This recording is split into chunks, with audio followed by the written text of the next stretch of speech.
Hi, my name is Ryan from Artitudes Design. I want to share with you an incredibly valuable yet somewhat hidden feature of PowerPoint. It's called the Selection Pane.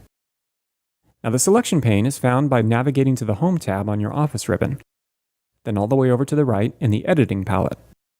Simply click on the word Select and you'll see a drop-down with 3 choices.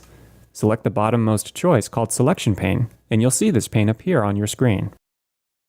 On most newer versions of PowerPoint, this will appear on the right-hand side of the slide.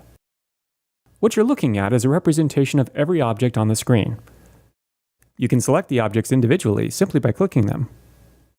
You can turn the visibility of objects on or off by clicking its eyeball icon. You can also turn all objects on or off with a single button at the top of the pane.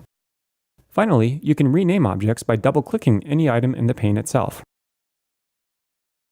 Using this pane in this fashion can be extremely helpful, especially when objects obscure other objects, and selecting them directly on the slide is difficult or impossible.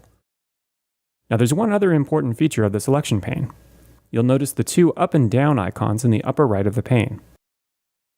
This simply moves the object above or below the other objects.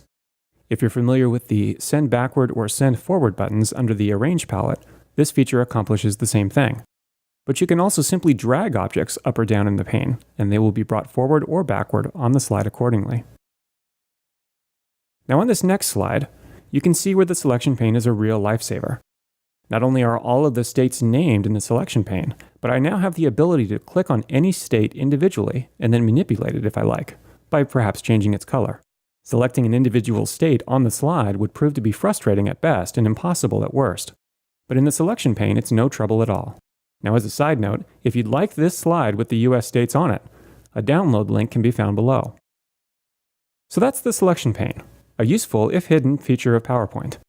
If you have any ideas of PowerPoint tips and tricks you'd like to see, send us a note at info@artitudesdesign.com or leave us a comment below.